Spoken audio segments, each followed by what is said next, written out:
think the pandemic has changed pretty much everything for the average employees. At first, it was working from home, then came the Great Resignation, and the talent wars that saw salaries shoot up like never before.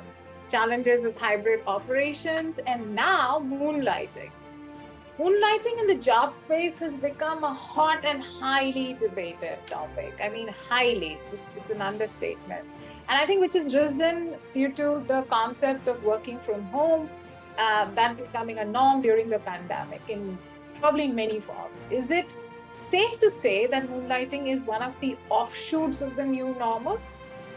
Till date, many companies are competing to retain their employees and stay in the game by offering flexibility in the working hours, adequate compensation, and benefit packages. But in the process, they are encountering a new consequence called moonlighting.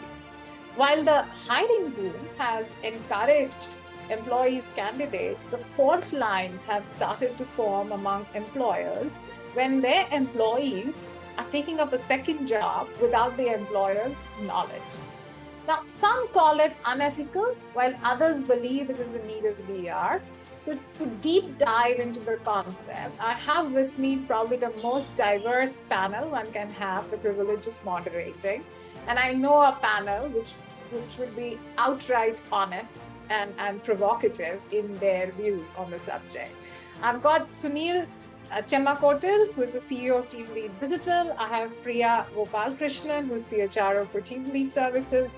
And I have Sumit Sabharwal, who's CEO of TeamLease HRTech.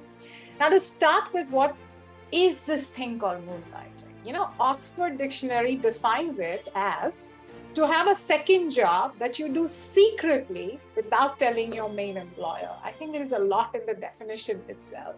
So I'm going to just spend some time, that's why, coming to each one of you and to weigh in on your thoughts. What are your, maybe take about a minute to tell me about what you think your views are on moonlighting. What is it exactly? Where is the confusion? Where are the misconceptions around it? So I'll start with you, Sunil. What do you think? See, to start with moonlighting, as you said, is it a new concept? I wouldn't agree. It's a new concept. We have seen moonlighting prevalent from ages. You know, whether you take our childhood, just go back to many couple of decades when I was a kid. Had my uncle who used to come in the evening and sell LIC policies. Okay, he might be a clerk during the day in a office or a government office, but evening he comes and sells an LIC policy. We had in our colony, electricians who used to work for an organization, but over the weekends, if we have small, repair work, he used to come and repair it. So over a period of time, it is assumed that moonlighting is an accepted norm. So most of us with our skills have always went to somewhere and did some kind of work which is within our skills. Now the recent pandemic has actually brought this into limelight, because particularly in the IT industry is where I feel predominantly this has come to limelight, where again IT techies, the techies have some skills. They you can call it, there are terminologies like ethical moonlighting and unethical moonlighting, which I get to hear. So if you have a skill of Java, you should not do that programming for somebody else, because that's in violation of the employment contract. But then what else can you do? Everybody may not be a good singer or dancer like me. So they have to do what they know well, So I don't think there is a clearly listed moonlighting do's and don'ts. I would blame to a large extent the communication in the organization. So like, in the employment contract, you have non-solicitation and non-compete. But tell me who leaves a job to join another company which is not a competition? Or even if he joins a competition, is he not going to go behind the clients with whom he has worked for so long? That happens. Have we been able to stop it? No. The legal system does not allow us to bring in some kind of control on that. While we can file some legal suits, but nothing has happened so far as I know in my 25 years of career. So I believe that the communication in an organization is very important to let the employees know what is ethical moonlighting and what is an unethical moonlighting, so that at least to some extent we can bring some semblance to this entire fiasco, I would say. Great. So, I mean, I have already a lot of questions based on what you said, but I'm going to park my questions. I'll take the initial comments. And like I said, just let's spend 60 seconds. It's such a exciting and controversial topic that there are many questions and shades to it. Priya, what do you think? Because you are the person on the hot seat, honestly, because you represent the HR community. What is the HR community thinking? What is it really? So I think the first thing I'll state upfront is not that, whether moonlighting is good or bad by itself, but whether it is in violation of the employment contract that a person has signed with the organization. Right from, earlier days, employment contracts typically have always stated, full-time employment contracts have typically always stated that it is an exclusive employment contract and you are not expected to take up any other profession or work for money or otherwise. But it also typically provides a caveat saying that if you want to take up, non-remunerative work like teaching, like holding directorships, like working in the social sector for, some hours in a month, etc., you can do so, but you must disclose the same, take approval and go ahead. Right now, this clause is there in practically all employment contracts that I have seen over the last 2.5 decades. I would be very surprised if it's not there in any of the well-known organizations as part of their employment contract itself. We have it in TeamLease. I've seen it in earlier organizations that I've been a part of. It's pretty standard. Now, the idea is, that if I choose to join an organization as a full-time employee, then I shouldn't breach the contract. Now, if you choose to work with an organization as a consultant or on a part-time basis, which is by virtue of that contract non-exclusive in nature, then I think there is no issue in terms of moonlighting or having a side gig at all. The challenge that comes up is because the employment contract that one has agreed into states something, whereas the behavior is then of another type. And I think that's what we should focus on. Moonlighting per se is not good or bad. It is only bad if it is in contravention of the employment contract.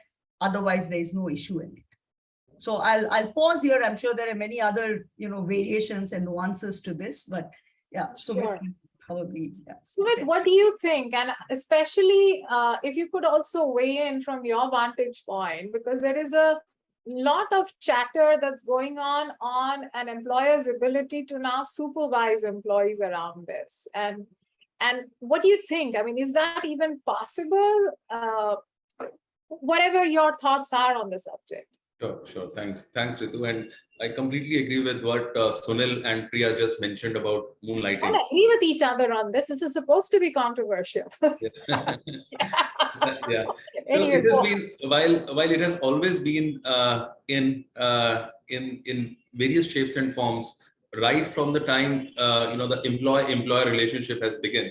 But with the pandemic and the changing times now, and with the lot of governance, lot of contract coming in, and a lot of gig working coming in, it has come into a lot of limelight of late.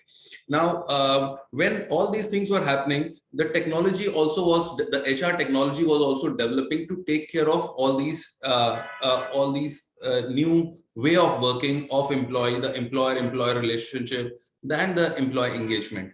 So while the changes have happened in the employer outlook towards employees, but measuring that and ensuring that we are an employee is abiding to the contract by leveraging the HR technologies and the platforms that are available is certainly very much possible. Hence, if the companies are having a very, very clear policy on moonlighting, then technology organizations like ours, like HRTech and organizations, can help them in getting that framework operationalized and executable, so that the employees are also clear, Ritu, that this is the framework in which they are going to be measured, and this is what they're supposed to deliver. And outside this framework, they are very much free to do within the contractual terms that they have with the employers.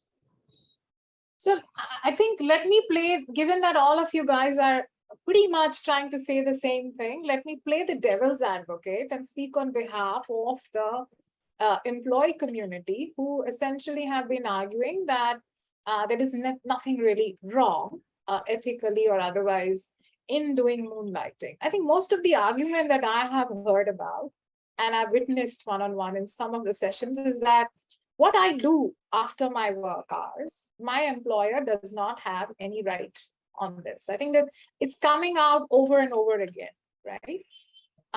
The fact that, I mean, in one of the forums, somebody actually shared that today we have a Flipkart, for example, or we have Infosys, because the founders of these organizations were moonlighting. Whether it's true or not, I don't know, but that's a case being made in their previous organizations in some form, and that's why they are. So they are essentially talking on behalf of how this can unlock potentials of entrepreneurships, lateral thinking, and unleash a new world of work, right? What are your thoughts on it? And does that have merit? Because that's essentially the case which is being made. I'll come to the legalities that they've also started using, by the way, a little later. But what are your initial thoughts on that? Priya, you want to go first, and then maybe I'll take on Sunil and Sumit. Yeah, so I think, insofar as the ability to learn something new, do something new, have a different experience, and therefore, gain as an individual and bring that learning back into the organizations that they are a part of, possibly it all could be true. I'm not any experiences which are new and different, obviously are useful if we reflect on them, and they may come back to the organization in some form or manner. I would go back to the original point, which is that if there is disclosure and you're open with the organization that, look, this is what I want to do. I'm committing to you my time between, this 9 to 5 or 9 to 6 or 9 to 1 or 10 to 2, whatever it may be. But beyond that, I should be allowed to do whatever I choose to do. Then the organization is also clear. The nature of the contract with the individual then is shaped accordingly. I mean, you're aware, Ritu, yourself that, we have, and lots of people are talking about it, that today it's no longer just the same old employment contract, which was there, and that's the only option available. Today, there are many different kinds of employment contracts: full-time, part-time, gig working, part-time, non-exclusive, part-time, exclusive, etc. So the issue is not about whether, what one does during the, when they are so-called moonlighting is good or bad. I don't think there's any issue with it. It well may be good. My only issue is that when you have an arrangement with an employer, and your contract states that it is supposed to be exclusive, then you are bound to follow that. Otherwise, have a discussion and change the nature of the contract.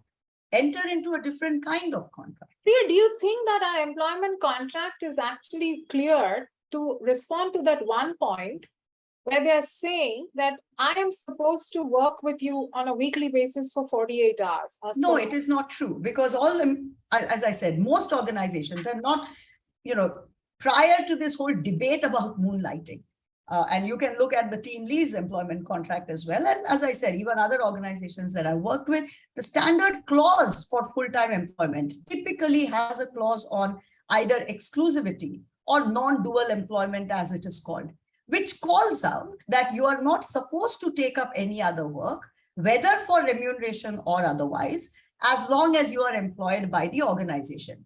And it also provides a little bit of a wall, or safety wall, which says that should you be interested in taking up something like teaching, board directorships, etc., you are required to mandatorily disclose it to the organization and seek approval. So I am unsure as to where the question around I am only there for 9 to 6 and beyond that you cannot question me. That's not the appropriate reading of the contract. Now, If there's an organization which hasn't got this contract, wording in place, sure, it's up to debate. But I would still advise that for clarity on both sides, both the employee and the employer must be clear about what is the nature of the relationship I'm willing to engage with you. You cannot say that I'm willing to engage on an exclusive full-time role and then change your mind without informing the employer. You're welcome to change your mind. As an individual, you're welcome to change your mind. It's just that you should keep the employer informed about it so that the nature of the contract can also be reworded towards that. Right. So, Sumit, I have a question for you specifically. You can respond to the question I asked Priya as well, but a question specifically. Swiggy actually came out announcing this as a policy, right?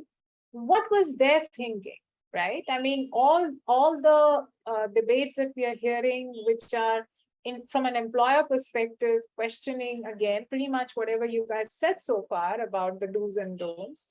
But what was the intent behind it? And do you think that more likely more and more organization will also take a view? I mean, and then I have another question to Sunil, but why don't you respond to that? Sure, Ritu.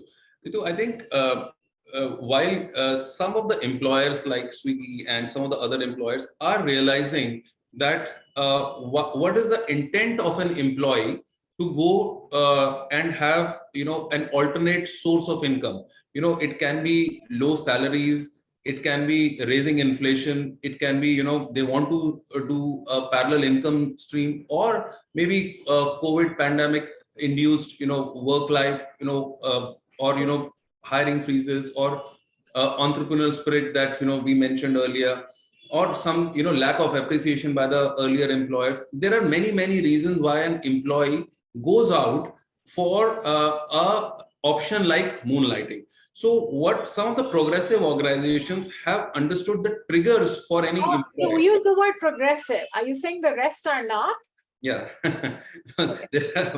Some of the program, they were all men, most of them are many of them are progressive, but some of them have actually understood that there are certain triggers on certain segment of employees who are likely to go for moonlighting. And these days we got various shades of moonlighting, like a blue moonlighting, quarter moonlighting, all that stuff is also there. Daylighting. Yeah. So very much I think if organizations recognize that this is a certain segment of employees who can do moonlighting, have a structured policies around that, and to support those policies, have respective technologies to support that policies, to ensure transparency, to measure their performance, productivity while these people are away from office. So if all that is put in place, certainly it will be a big win-win, Ritu, between the employee as well as the employer, and which will provide a much more clarity and help both employer and the employees. Great. So now, Sunil, we've heard that one very large organization, without really getting into the details of quoting them, actually fired a lot of people. And the reason stated was moonlighting. However, there is a lot of murmur that probably was just a reason stated where there was an underlying intent of headcount cut. The question I have for you is that, how does an organization even get to know that somebody is moonlighting? Like, how do you really, I know there's a lot of conversation coming up that PF is one way, and I know there's a recent policy, but then somebody who's moonlighting, and I think I have to remind whoever's watching today's discussion that the moonlighting is forbidden, by the way. There is an inbuilt forbidden instinct in the concept of moonlighting, right? So there is an element of gray. Now, how do you think that an organization will actually be able to track whether somebody is moonlighting or not? It's a very tricky question. One is PF. You already mentioned about PF, and I'm not sure if, as Sumit said, progressive employees, progressive organization. I'm sure even the employees are very progressive. I don't believe that they don't even know that you cannot have two, PF at a single time. When you're working with so much of knowledge about PF available in the internet, I'm sure that these techies or whoever you referred techies, so they would have been careful enough to have a different email ID, different system. And the second job would have been a side hustle or, maybe a consulting assignment. I'm really surprised that 300 of them miss that logic of not having two permanent employments. I also agree with Priya that when you are entering into a contract with any organization, permanent contract, permanent employment, you are bound by certain contract, and almost everybody knows that when I have a permanent employment, I should not be doing a second job.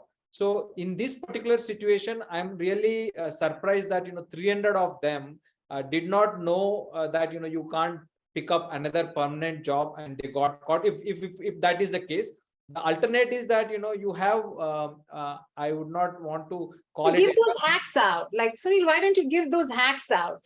Just you'll get achi dua and good blessings from some of these kids. So one is obviously the grapevine or the HR intelligence, what I can call, HR normally checks with other employees, hey, tell me if this guy does something. They would have done some kind of that, or there will be few employees who would go and tell HR, this guy has two jobs, that can be one way. The other way can be, I don't know how much it is ethical. An employer. Nothing is ethical, clearly. That's established about moonlighting. So go on. Employer has the access to employees' bank accounts. While if you make a wrong payment, you can always pull it back, or you can ask for the statement. So similarly, they can, check, if there are two payments which happened in a month. I don't know if that is the case, but these are the different ways which you can find out. If you really want to figure out who are doing moonlighting, then you can you spend time on it. You will get many other ways to figure it out. You ask, every organization will have certain percentage of employees who are waiting for such an opportunity that somebody comes and asks, what do you know about Sunil, or what do you know about Sumit? So they will give 2-3 things, and if you're intelligent, you can interpret and you can do your research and take him, nail him. So those are the things which. But coming to the larger part of employment contract, I think that's where Western markets have done a smart thing by incorporating the number of hours. I think you have 180 hours contract per month for which you get paid. That's why if you see most of the lot of people pick up Uber or some other jobs evening, because it is not a taboo. It's not wrong for them to do that, because they have a contract for 180 hours and in a month, and they're doing that. Post that, what he does, nobody can question him. But in an Indian scenario, you are entering into a contract 24/7. Tell me honestly, how many of us don't think about work or do work post 5 or 6 o'clock? We continue to do that. So for us, it's not number of hours, it's full time. Right.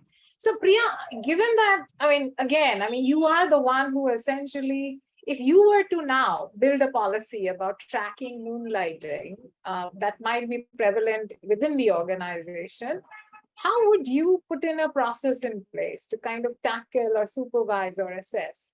Or you wouldn't? You would just say that let's just go by trust and let's not really get into putting such an infrastructure. I think at this point in time, some of it is also going to evolve as we move ahead.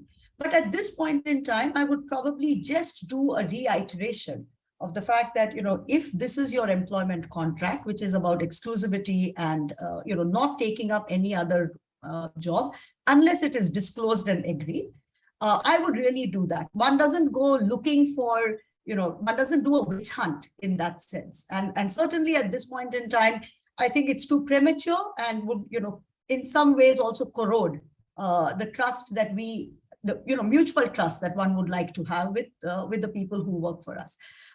So I'm not in favor of, setting up a surveillance mechanism, Big Brother is watching and so on and so forth, not at this point in time. But it is an evolving space, and my response may change depending on how things pan out in future.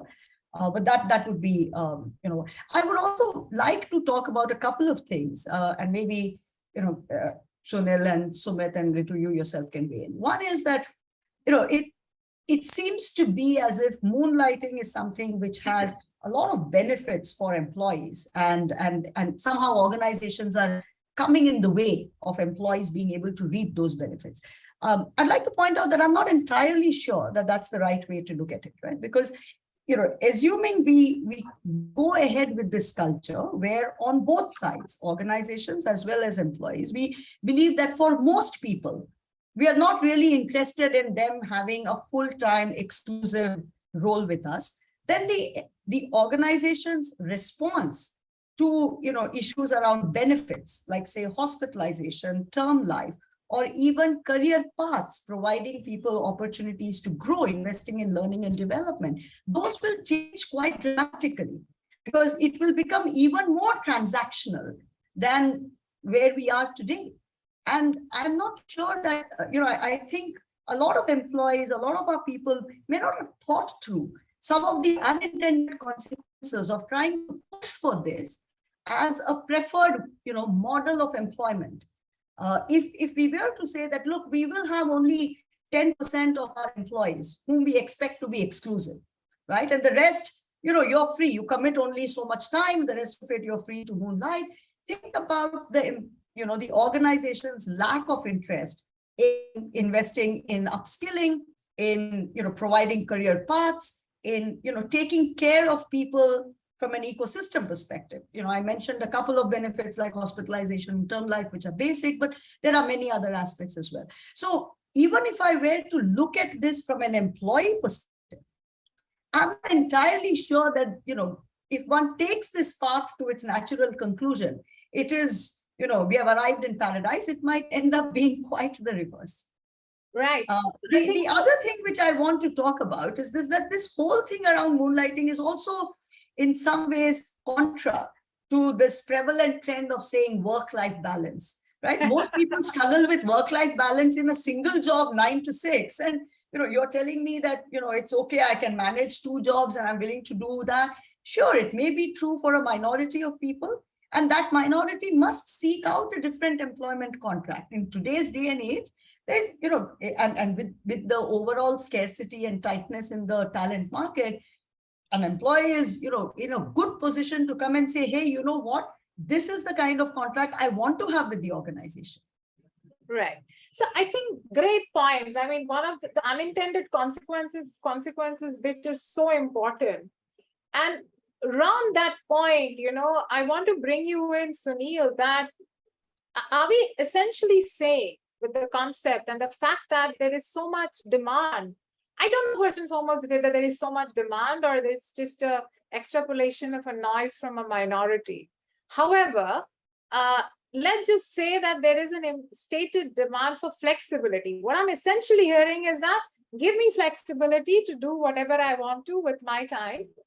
If that happens, and finally employers start saying, okay, that's what you want, just to pick on what Priya said towards the end of it, does that mean that organization going ahead, the jilted organizations to begin with, would essentially start hiring less people on roles then, on permanent roles? And then they would look at other means. They would probably increase more people on temp staffing. They will hire more gig freelancers, apprentices, and so on and so forth, right? Yes. And which is great for us. But is that really great for the kids out there from a whether it's a short-term or long-term perspective? So I'll bring you in that, and Sumit, you need to come in also on that same point and share with us what you think of this. Yeah, so Ritu, to answer your question whether will it be a great thing for our kids, but it's a generation Z who is asking for this. Correct? They want more flexibility. They want a taxi cab relationship. They don't want a permanent relationship. They want to work from anywhere. They would like to work a week from Goa or from California, but they want to believe that management by objectives and outcome rather than amount of time put in.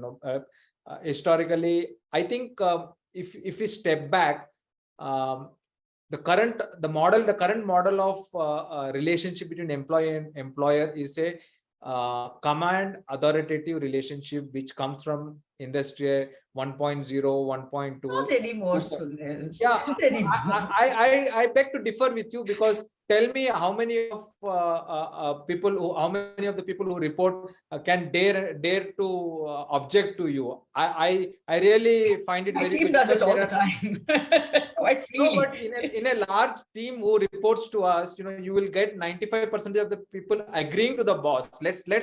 Let's call out the white elephant. So everybody agrees to the boss. Because it is a command and authoritative kind of a environment which is still prevalent in a lot of organizations.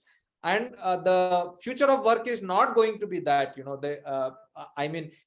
Industrial revolution 4.0, 5.0, or 6.0, when our kids start taking up jobs, it is not going to be like that. It is going to be very, very fluid, and the permanent employment may be a small portion of the entire talent strategy. You will have consultants, you will have flexible workforce, and you will have gig, and maybe in terms of the work environment also, you will have flexible workforce, you will have hybrid workforce, you will have people who would permanently come to office, people who would never come to office.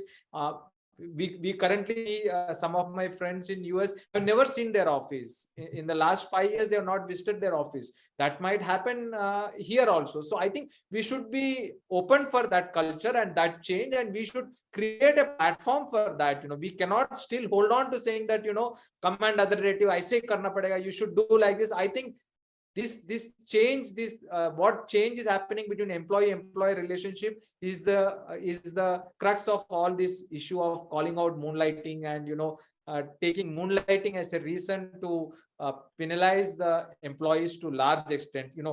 I'm not disagreeing to the employee-employee relationship from a permanent employment point of view. That is today. But if we are looking at the problem from where we are standing now, but in future, I think the employment contracts needs to be very clearly called out, and the entire relationship is going to change. The future of work is completely going to be agile, dynamic, and very flexible.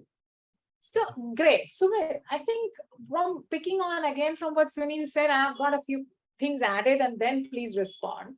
That in one of my conversations and sessions where some of these kids who are obviously very keen on the ethics of moonlighting and were speaking on behalf of that, what I get a sense of is that they do want all the benefits. I mean, while Sunil is talking about 180 hours and all, but what these kids are saying that don't change anything on my current employment contract and entitlements, which means that they are not saying that remove PF, removes all other statutory benefits, health insurance, and so on and so forth.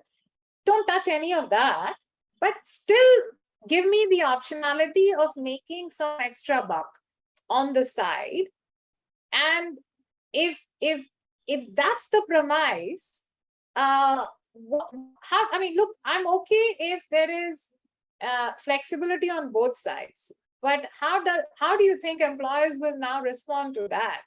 And how conducive it is for actually the youth today? If employers are saying that, okay, let's just do the 180-hour thing that happens in the US, is that really what's going to solve the problem, or is meeting the expectation of the current generation who's demanding moonlighting in a big way? Sure. I think very interesting, Ritu. I think what employees need to introspect, and the young generation need to introspect, is that if at all they want to do moonlighting, what is the field in which they want to do moonlighting? For example, if there is a nurse and he or she wants to, learn music or sell insurance and enhance their skill, is it really helping them? So that's one aspect. Second, very important aspect is to check with the HR in terms of whatever we discussed earlier, that is it really sinking in with there is no conflict of interest, the policies, etc.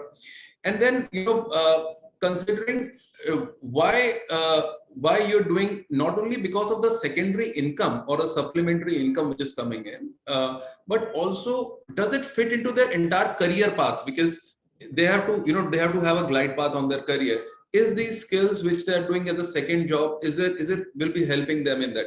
So a few fundamental questions that if employees are asking, and then aligning with organization, their skills, the career path, and so on, that will really be beneficial not only for employees but also for employers, because if an employee is able to make additional bucks, he's able to enhance their skills, it will ultimately lead to more retention, more job satisfaction in their core employment also. So I think the entire thing can be very well put together by the employer and the employees for a very long term benefit, rather than looking at if he's in a very short term way. So you are saying, rather than taking a confrontational approach towards you versus me, there is a possibility of a joint dialogue and a midway solution emerging gradually around whatever is currently going on, right? That's essentially what you are saying, that Absolutely. That's probably the best way to look at it. I have spoken to a few employers who are actually very candidly saying that given the growing aspiration, wage aspiration and income aspiration of today's generation and employees, we see nothing wrong in offering moonlighting, because we don't see, from the way we view the world and the future, that we will be able to meet these aspirations, and from a compensation, wage, benefits, and so on and so forth. And hence it actually augurs well for us. It kind of, that if we are able to give them that flexibility and we are still retaining them, so they stay with us longer. So it's kind of a retention strategy. Priya, I want your thoughts on it. Do you think that could be one way of looking at it? And maybe there are some employers who are seriously considering this as an option, and the way to safeguard the aspirations. Some of the people are leaving at the drop of a hat. I mean, attrition is a problem everywhere, and somebody's giving me this much extra, I'll go there. So do you think that this is one way out for HR? And Priya, and I think Sumit and Sunil as well, I will take questions in a bit, but the one last point, what do you think will happen to this concept beyond the tech sector? Do you think there are other sectors who are seriously considering this as well? And if there will be some early adopters beyond the tech sector, who are they likely to be? So I think, Ritu, what may emerge as a change arising out of this entire debate is that there's a far more open and honest conversation between the organization and an employee prior to joining, saying, what is it that you are really looking at? Are you looking at committing a few hours, and then what you do beyond that is up to you? And there will be different names that emerge in terms of, are you looking at a full-time exclusive, full-time non-exclusive, part-time exclusive, part-time non-exclusive, etc. But I think, that may well be a good thing that emerges out of this conversation, so that both sides are clear about the expectations on the other side. I don't think the employer-employee relationship is one-sided at all, and for a long time hasn't been. It's important for both sides to be clear as to what they are willing to commit themselves to. So definitely, I do see that happening. And in fact, we have already seen some signs of that, coming up more and more. So earlier, while you only had a full-time employment contract, today you do have consulting, part-time, all of that, which has become more commonplace. So I think that may well emerge as as something that we move into the future. I don't think anything is going to go away from this whole idea about disclosure, right? Remember that even when we are looking at people whom we sign on a part-time basis, even consulting, consultants who work with us, there is always a clause that safeguards the organization from ensuring that their IPs, their knowledge, etc., is not going to be, moving to a competitor. So the disclosure part of saying if you're doing anything else, or please let us know because we need to safeguard against conflict of interest will happen. I'm not on any side on this. I just, I think it's very important for both sides to be clear about the expectations on the other side. Spoken like a true HR. Not really. I think a wise man is one who appreciates context, regardless of function. It's not going to be, my views are slightly different. Please say different. Yeah. So I have not so far found a solution for non-solicitation and non-compete. There are ways and means which employees have figured out. Even if he quits an organization and joins a competition, he may not directly go to the account, but he will give the details to somebody else and they help them cracking. These are real situations what we see in the market. You may not be directly involved, but ultimately how did that person know about the pricing deal and what are the relationship, because somebody have passed down. So that's going. So as we debate on this moonlighting, I think smarter ways will emerge. It is not going to die down. It's not going to be over. It just begun, and people will figure out better means and ways to do moonlighting, because the aspiration levels are very high for a lot of the employees. What we see, they may not, you cannot cap them with the job what you have given in a permanent employment, while there is an agreement on the part that it's not the ethical way. After signing a contract, you should not be doing an alternate job. But same is the case with non-solicitation and non-compete. But there is a difference though, Sunil, and allow me to just spend a little time on that. Yeah. The difficulty with enforcing a non-solicitation clause is also because it is difficult to prove, right? And that becomes the challenge. That's I will become smarter. I will become smarter as an employee. You will find it very difficult to prove me. The second thing is, of course, we are not, as I said, one is not going on a witch hunt and one is not proposing that. Yeah. But it is a very different thing to say that, I am okay with it. And it's quite another to say that, look, I'm not okay with it. And if I find out that this is what is happening, then I may be constrained to take action. They are very different things. So, I just wanted to place that on the table. From HR point of view, you may believe that you will be able to find out moonlighting, or the employee might come forward and register that I am moonlighting, but that's a wishful thinking. That's what I'm saying. It may not happen that way. People will figure out. Now that we have seen the downfall of publicly doing moonlighting, some people losing jobs, you will find new ways of doing moonlighting is what I'm saying. I'm saying it will not die down. The debate whether it is ethical, unethical, whether I should go and tell HR that I am moonlighting will continue, because I have not found a solution for a lot of these gray areas in the employment contract, and this will continue going forward also, is my opinion. Okay. I'm not saying that that's the right way, but I'm saying it will continue. Right. Sumit, can you think about sectors where you think beyond tech, where this will pick up eventually, or over the next, let's say, couple of years, we will see more and more of this happening beyond the tech sectors, because we've spoken enough about the tech sector. Sure.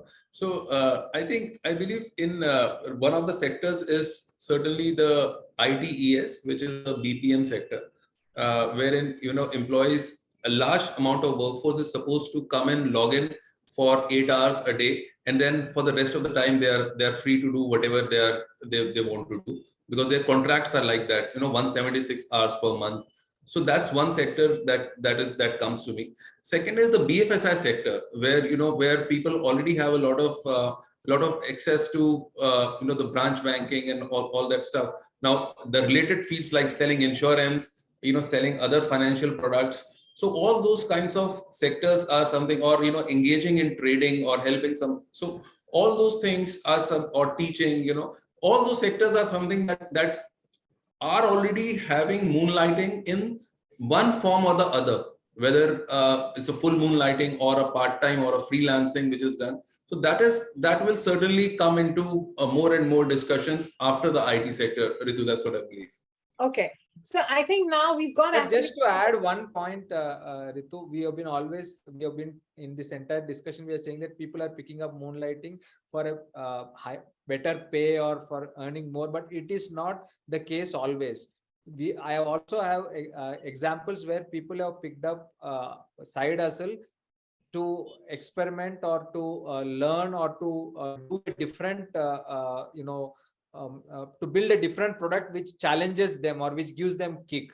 And in the process, it might end up with a startup. That's a different thing. You already gave examples of past startup, founders who have started like this and ended up establishing a very large organization. So it is always not about money. It's also about doing something, using my skills to build a more challenging product or a more challenging service, or it may not be my skill at all, but I want to explore some new area. So either cases can happen. So I think, yes, I think I know this conversation can go on for long, and this 1 hour is probably not doing justice to the subject. We have questions, but before that, few points I wanted to just share with all of you on today's discussion. The objections from employers, from whatever I've gathered, has been when you are moonlighting in an area which is very similar, or it's probably very close to the line of work or expertise you're already serving with your principal employer, right? The concerns is that I don't think I've heard about too many people raising concerns if your moonlighting option or the place or the skill or the vocation where you are moonlighting is distinct from what you're offering as a core offering or a service to your principal employer. I think most of the fear comes from sharing of information. Some of them are trade specific, very confidential. Some of it is very core to the existence and is existential for these organizations. But anyway, I think who knows what's going on in both sides' minds at this point on this subject, but we've got some questions already. One question, obviously, is moonlighting legalized in any country? So Sumit, let's say Sunil, do you want to take that up? See, it is legalized or not, I don't know, but in if I take example of US, you have a 180 hours or 170 hours of employment contract, and beyond that you are free to do whatever you want to do. So this emergence of IT and the security issue, etc., came up now, but this has been happening for many years. People normally pick up either he's a singer or he's a dancer or he's part of a band or he drives Uber. He also does some consulting. I've seen a lot of folks in US who do consulting post their office hours and the weekend. So it's very prevalent. So and even if you look at the tax forms, what we file in US, you are allowed to add all the earnings in a year, not just the Form 16, what you get from one organization. You can have multiple forms and you add all of them and then you file the income tax. So, which means it is legal. So the thing is that, just to add to what Sunil has said, that I don't think there is any country that I've heard of also which has actually spent time coming out with a policy around moonlighting. I have to remind you all, as per the definition of the concept of moonlighting, it is a clandestine affair. It is not something which is frontline, it is obvious, it's disclosed by technically. However, yes, countries like United States have been open and flexible to the extent of making it very transactional, where people can just work for the specific hours and then move on and pick up something else. So I don't think we should bring in regulation. I think I'm very wary about getting regulation involved in something which free economy should be solving by itself, to be honest. So the more we can stay away from getting any laws designed around it, the better it is for us. Yeah, the basis of a relationship in this case is the employment contract. It's not governed by any separate law. There's Yeah. nothing which, there's nothing which says that, Shouldn't regulation and abolition of Yes. moonlighting as contract labor, for example. Shouldn't as well. That's an Absolutely, absolutely. And It's the employment contract which defines it. Give And a as long chance- as the given a employment chance. contract, given a chance, Priya will bring that. not at all, not at all, not at all. Yeah. I am completely in favor of giving choice on both sides. Yes, Okay, exactly. That's good to I know. mean, it should be people want a polyamorous relationship, but the choice should be available for both sides. That's the point, essentially. There's one more question from Karthik. Is moonlighting incorrect only in the case of a direct competition? What if I do work for two employers who are in different industries and there is no conflict of interest and I'm capable of delivering effectively in both roles? So who wants to pick it up? I will pick it up and I'll say that, look, there's nothing wrong. I mean, I would just advise that disclose it to your employer so that he or she is aware of it. And you don't have to be, concerned thereafter about being caught out. And if there is an objection from your employer, it allows for you to have a discussion to change the nature of your employment contract. So Right. it's far better to be upfront about these things rather than, kind of think that nothing is going to happen or be disappointed when the organization's view is different from what you're carrying in your head. And Right. I'll share an example. There was, once it was brought up to me that there was a certain person, junior person in our team who was actually, an Uber driver post office hours, and he had to do that because, the family was not very financially secure, and, he was trying to take care of the education of his siblings and so on. And, obviously it was disclosed. We had obviously no issue with it. He continued with us. We made sure that he was able to progress as far as his career, etc., is also concerned. So it's not necessary to, imagine that if you disclose, there's always going to be something wrong and there's going to be a problem. Very often it will not be so. If there is no conflict of interest, there will be no reason for an organization to say no either. Exactly. And that's essentially the message that everyone needs to carry. Sumit, there is a question that I think you should look at. Do we have an analysis that's been asked by Aditya Tiwari?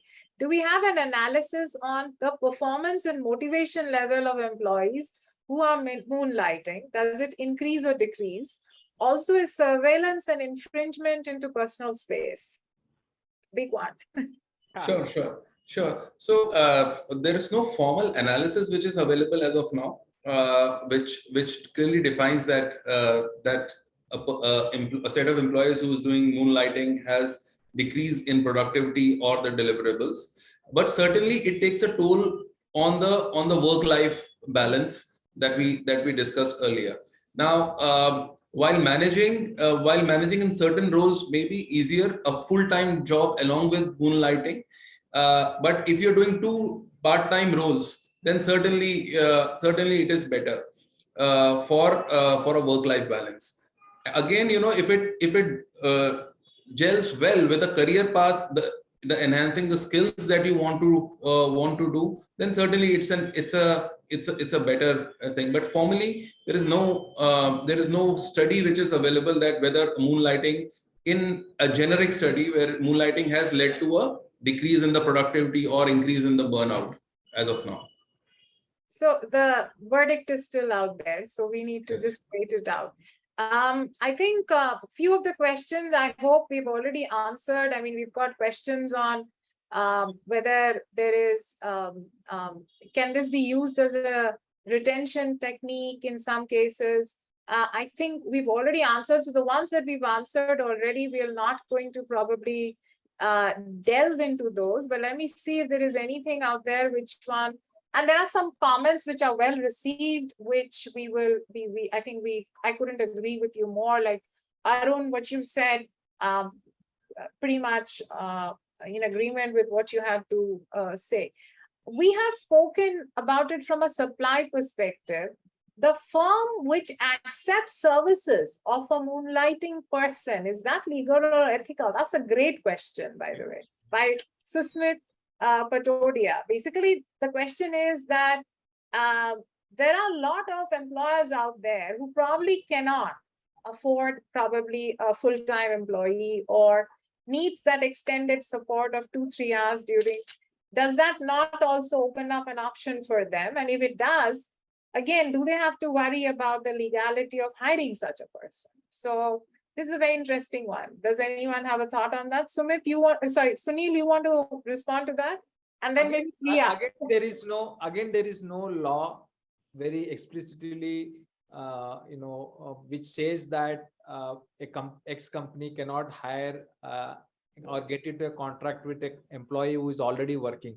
This is from the employee point of view, we are signing a contract, but between the two companies is an outsider. Like we have seen that most of the companies prefer a good clerk or a chartered accountant who can work. They have only 2-3 hours of work, or maybe five days in a month kind of a job. So they are okay to engage with a permanent employee who is working for some other company and who is very well known, or who does a good job, and or with whom I am very comfortable. So I will engage with them. So this whole debate of whether can you accept a moonlighting employee is something which is coming out new. This has been happening always. We have if there is a good electrician who is a well-known electrician in a factory, and I am in the society, I will prefer him to come and do my cabling on the weekends. I am fine with him because I am very sure that he can do a good job, rather than trying somebody whom I don't know and pick up from an aggregator. Correct? So I'm not sure.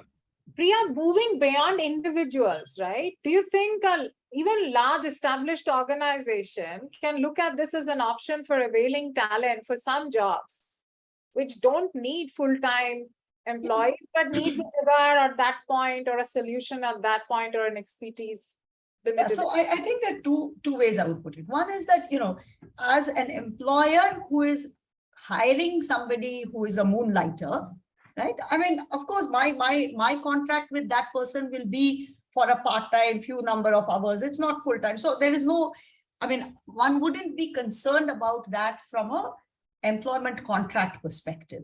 But I'm not sure I would not be concerned at all, because if a person is willing to do something unethical, I should be open to the risk that the person will be willing to do something unethical, even insofar as my organization is concerned. So I would be a little bit wary about that. Let's say, for example, that I am hiring somebody who is working full-time as a coder or whatever it may be. And I know that he is continuing with that job full-time. I know that he's not supposed to be taking up this assignment as per his terms and conditions, but he's nonetheless, willing to do that. My only concern would be whether I want, I'm happy to take on somebody with that mindset, working in my organization, because these things tend to show themselves, that behavior tends to show itself in many different areas. It's not just limited to work alone. So that would be a concern. But otherwise, as an employer from a contract perspective, there's no issue. I would bring in one point though, because this whole thing about, the US and number of hours, was mentioned as if, and my point is US is not the mecca of, employee rights or benefits. Yeah. I mean, you look at their maternity leave, you look at the number of leaves they get, you look at, the expectations in terms, it's not paradise in that sense, right? So I would be a little wary, as I said, I don't think people have thought through the full consequences of, committing to something like this, because there will be, there will be steps that will be taken by organizations also to protect themselves, not all of which may work to the ultimate benefit of, a larger pool of people who are, even if you look at youngsters, it's all very well to say, they are ambitious, they want to do different things. How many of them would want to be perpetually looking out for opportunities? Because I don't know when this side gig comes to an end, right? I don't know. Does it create, some people are saying that moonlighting gives more security, in the post-COVID world, and we have to take care of our families and so on. I am not convinced that this would be entirely the right way to go about it, because then one is perpetually, unsure about what their next stream of income is. Sure, there are no 100% job guarantees either, but Do you want to be in a situation where you're constantly looking for, okay, this is going to be there for only 2 months. Okay, I have to find something else to supplement.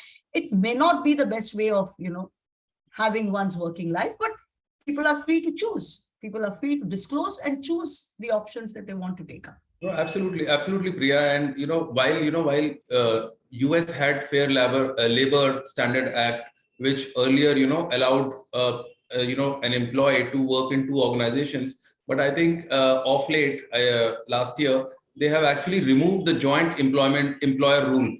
So they are also modifying their rules. While in some other countries like Philippines, we've got 15-day pay cycle. So 15-day you're paid, and then again 15 days. In India also, we saw some of the organizations, depending on the kind of maturity of the HRTech systems that they are having, to do a weekly payouts which are there. So while all these solutions are there, I think if an organization has the right technology prowess to address the human side of the issues and bring it to a win-win, I think certainly this can be a big advantage, not only to employees but also to organizations, and then organization can have an access to that labor pool for few hours or in a work week or a few days in a month, and while it is value adding to the employee as well.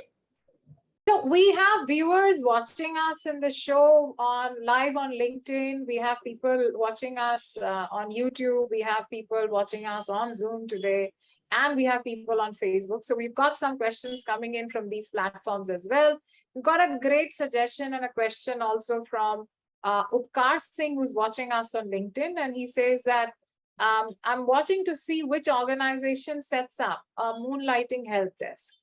Too many views and all which can't be brushed down the carpet anymore. Better to take them head on and take the conversations within the family. Any comments on that? Because I think, yes, I'm in agreement. What do you guys think? Yeah, so Moonlighting help desk maybe set up, but certainly a lot of sites have come up which are offering moonlighting as an employment option already. Right. Yeah, so people obviously innovate at the speed of light these days, so which is great. We've got my view is that just not moonlighting. This also calls for lot of communication within the organization across all the HR policies. We can't be reactive, and we have to anticipate that as the world of work is changing, future of work is changing, there will be more such things which can come out which we may not imagine now. So I think communication plays an important role, and here is where just not the HR, I don't want to put Priya on the block. It's a leader who is also should be very responsible in being very open, should be communicating and talking to all the employees on a regular basis and explaining them what are the do's and don'ts. And that's when the future can be a better working place. Absolutely. So there is a lot of questions on asking about legality of working as a moonlighter. If it is legal, then PF laws don't have any problems with that. Is it legal to work with multiple organizations at one point? I know that there are many such questions. I think the final answer is what we started probably our conversation today, is that please see what your employment contract is with your core or primary employer. Please read the details of it. I think we have to change the offer letter to employment letter, and everybody should read the employment letter rather than just taking it as a compensation offered to me. Exactly. So I think my suggestion has been, and will continue to be, is that whether PF is being used as a mechanism to check or not, or any other means, any other surveillance or supervision, I think the best way to safeguard yourself is to please take a look at your employment letter, look at the terms, look at the exclusivities that you've signed, and that itself will tell you what's possible, what's not. And if you want to revisit any of those terms, our advice would be that please feel free to go and have an open conversation with your employers. I am completely on Priya's camp on the fact that I know that there is a belief that there is a hierarchy, that you can't question boss, that you can't, you have to listen. There is somebody in one of the talk shows, the host kept nudging me that the employer apparently has a superior position as against an employee. I don't think I agree with that. I think that world has really moved on. Yes, that different people in different relationships, different people have an upper hand. It keeps fluctuating. It's not constant, but it still augurs for having a very open and transparent conversation. I think the crux of the whole topic today about moonlighting is that you can go on spending hours debating ethics of it. I think both sides would clearly agree. When I say both sides, I'm talking about the employer side as well as the employee side. Even in the employer side, it's a divided lot that everything is fine. You want flexibility, please feel free to avail of it. But this concept of this belief that I will enjoy the frills of a stable employment contract and enjoy all the benefits, even if I've committed to exclusivity, and still do a side gig, and no one should question me, or I should still remain protected. I don't think that is something that's going to fly. If this leads to a situation where more and more like moonlighting is an upfront conversation in an interview or a selection process, so be it. However, let's make informed choices. I mean, whether one is doing moonlighting to compensate and augur income, financial income, whether an employer is doing it to be able to look at it as a retention strategy and be able to somehow figure out a nice midway compromise in terms of meeting their aspiration of the employees. I think there is no right answer, neither there are any wrong answers to this. So it's just that open communication, look at your employment contracts and just be fair and not expect that somebody is compelled or is supposed to look after you if you are not abiding by the contracts or the terms that you've signed with. So I think the debate remains open. There are many questions. There was a question on whether form, which just popped up as I was speaking, which is whether employers should, is it legal for employers to ask employees to submit their Form 26As and ITRs to prove that they are not into moonlighting. I don't think there are any regulations which makes it legal or illegal, but if it is something that you're opposed to, you have a choice, you can say no.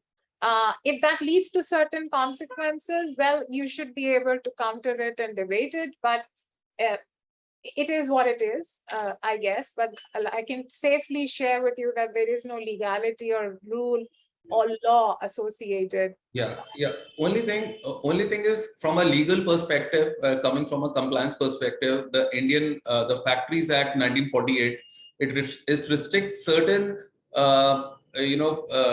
segments of industries to allow a dual working in the same on the same day for a particular employer. So for more legalities, if there are any organizations who want to understand compliance aspect of it, we TeamLease HRTech can help on the compliances part of the moonlighting in the precise way. So Ritu, I thought I'll just add that.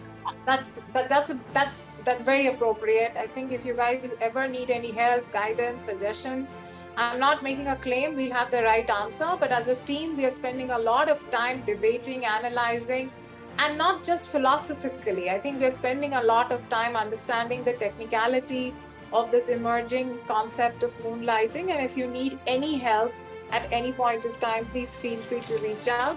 Till our next uncensored version comes on a equally controversial.